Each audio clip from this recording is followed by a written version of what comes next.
நீங்க கரூர் மாவட்ட டிஎஸ்பிக்கு பிரச்சார கூட்டத்துக்கான பெர்மிஷன் கேட்டு கொடுத்த ப்ரொபோசல் லெட்டர், உங்க கட்சியின் பிரச்சார கூட்டங்களுக்கான பிளான் ஷெட்யூல் லிஸ்ட் போட்டுப்பீங்களே, அந்த லிஸ்டையும் நீங்க எடிட் பண்ணாம, நீங்க பெர்மிஷன் கேட்ட டைம், நீங்க வந்த டைம் எல்லாத்தையும் கொஞ்சம் கூட எடிட் பண்ணாம சிபிஐ கிட்ட ஒப்படைக்க தயாரா?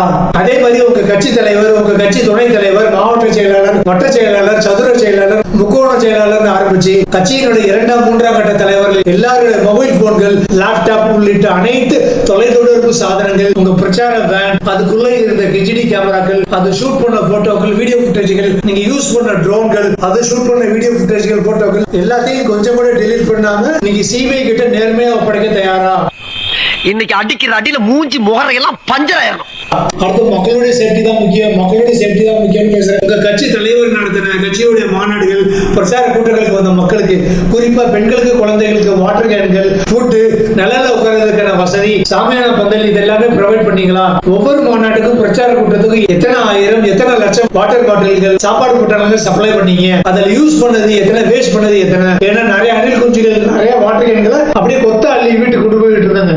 இது எல்லாத்துக்கும் கணக்கு கொடுக்க முடியுமா? அதே மாதிரி காலையில இருந்து வீட்டுல காத்து கிடந்த உங்களை பார்க்க வந்த மக்களுக்கு, குறிப்பா பெண்களுக்கு, குழந்தைகளுக்கு எத்தனை மொபைல் டாய்லெட்டுகள் அமைச்சு கொடுத்தீங்க? இத்தனைக்கான ஆதாரங்கள், இவர்கள் வாங்குறதுக்கான பில்கள் உட்பட கணக்குகள், போட்டோக்கள், வீடியோ ஃபுட்டேஜ்களை சிபிஐ கிட்ட நீங்க நேர்மையா டேட் வைஸா கொடுக்க தயாரா? அதுதான் கோடிக்கணக்கில் வர சம்பளத்தை விட்டுட்டு தான் சினிமாக்கு வந்தேன்னு சொல்றாரு உங்க கட்சி தலைவர். அப்ப இதெல்லாம் வாங்குறதுக்கான, யூஸ் பண்ணதுக்கான கணக்கை சிபிஐ கிட்ட நேர்மையா ஒப்படைக்க தயாரா? நீங்க கேட்கலாம், இதெல்லாம் ஒரு நாள் ஜஸ்ட் ஒரு half an hourல கிட்டத்தட்ட 2 மணி நேரம் வரைக்கும் மட்டும் நடத்த போற கூட்டத்துக்கு வர லட்சக்கணக்கான மக்களுக்கு நாங்க எப்படி இத்தனை லட்சம் வாட்டர் கேன்கள், ஃபுட் சப்ளை பண்ண முடியும்னு நீங்க கேக்குறீங்களா?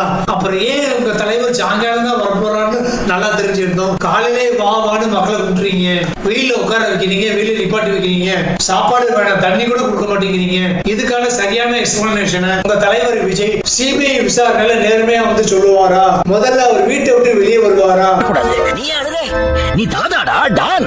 அடுத்து உங்க கட்சி தலைவர் நடத்தின மாநாடு அந்த தேர்தல் பிரச்சார கூட்டங்களுக்கு நிறைய பேர் தண்ணி புட்டில மயக்கம் போட்டு விழுந்திருக்காங்க. அவங்க எல்லாம் போய் பாத்தீங்களா? அட்லீஸ்ட் பெண்கள், குழந்தைகளாவது போய் பார்த்து அவங்களுக்கு மருந்து செலவுகளுக்கு ஏதாவது ஏற்பாடு பண்ணீங்களா? மதுரை மாவட்டத்தில் டிவிகே கட்சி தலைவர் ராம்பாக் வரும்போது ஒரு அணில் குஞ்சை பவுன்சர்கள் தூக்கி எரிஞ்சாங்களே, அந்த அணில் குஞ்சுக்கு என்ன ஆச்சுன்னு போய் விசாரிச்சீங்களா? அந்த சரியான அணில் குஞ்சை நீங்க பார்த்ததுக்கான போட்டோ ஆதாரம், வீடியோ ஆதாரம், அவங்க வீட்டுக்காரங்களோட நீங்க போன்ல பேசுறதுக்கான வாய்ஸ் கால் ஃபுட்டேஜ்களை டேட் வாரியா சிபிஐ கிட்ட ஒப்படைக்க தயாரா? அதே மாதிரி நாமக்கல்ல இருந்து வர வழியில பௌத்த ஒரு அணில் குஞ்சு கட்சி அந்த அணில் குஞ்சுக்கு என்னாச்சுன்னு விசாரிச்சீங்களா? அவங்க என்ன மருத்துவ செலவு பண்ணீங்கன்னு ஆதாரம், போட்டோ, வீடியோ பில்கள் உட்பட எல்லாமே டேட் வாரியா சிபிஐ கிட்ட ஒப்படைக்க தயாரா?